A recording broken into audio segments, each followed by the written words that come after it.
I'm Scott Bosco. And I'm Nicole Koch. And this is your weekly 49er News.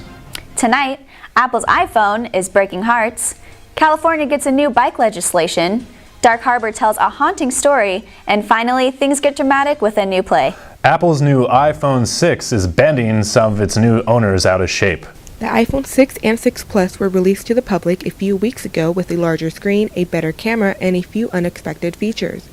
Days after the release, rumors of iPhone 6 Plus models being capable of bending just by being placed in a front or back pocket emerged.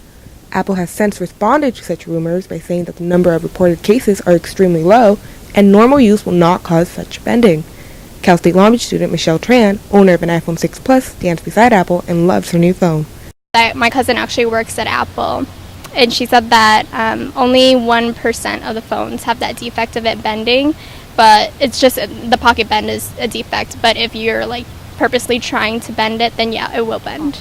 Adding on to the problems are difficulties with the new iOS 8, where owners of older iPhone devices are left unable to update to the newest software system without dealing with glitches. English creative writing major Tiffany Ariano, owner of an iPhone 5S, is one of them.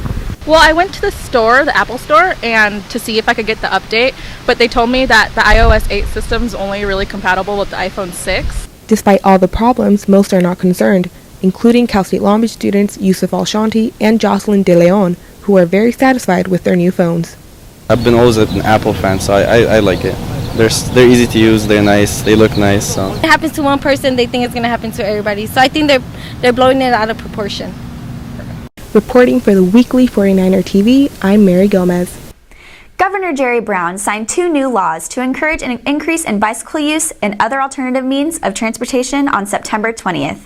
The Protected Bikeways Act increases the power of State Department of Transportation to regulate safety standards for bikeways.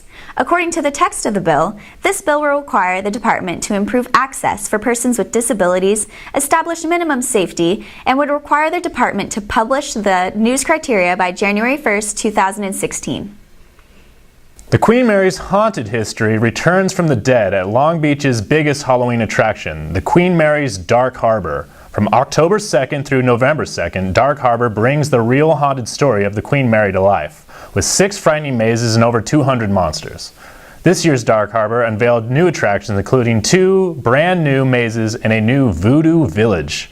I was called upon to investigate the horrors of Dark Harbor. Continue watching if you dare. Dark Harbor is the biggest Halloween event in Long Beach. It is 32 nights of mazes, freak shows, glass walkers, fire dancers, and of course monsters. Graceful Gale and the voodoo priestess conspired to attack me one night while I was out gardening. That was the Ringmaster, talking about Graceful Gale and the voodoo priestess, the 2 newest members to join the Queen Mary's undead crew, both of whom Dark Harbor introduced as part of 3 new mazes, where guests could slosh through the swamps of the Voodoo Village, waltz with the pale Graceful Gale in Soulmate, or look for the murdered spirits of ghosts in the notorious B340. In the end, Dark Harbor didn't disappoint in the scare factor, and had guests like Kiki Dixon in sweat. Made me so scared. I've never been so sweaty in my life. At the Queen Mary, I'm Scott Bosco. Tickets for Dark Harbor start at $20 online.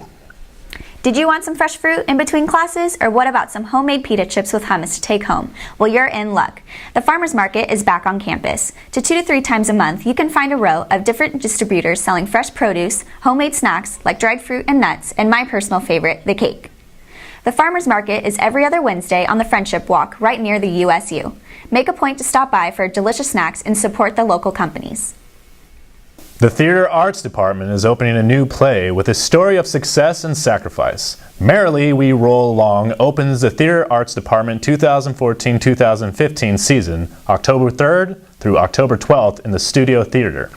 Based on Kaufman and Hart's play, Merrily We Roll Along tells the story of successful Hollywood producer and songwriter Franklin Shepard and what he gave up for his success. Well, that's all for tonight, Long Beach. I'm Scott Bosco. And I'm Nicole Koch. And this has been your weekly 49er News.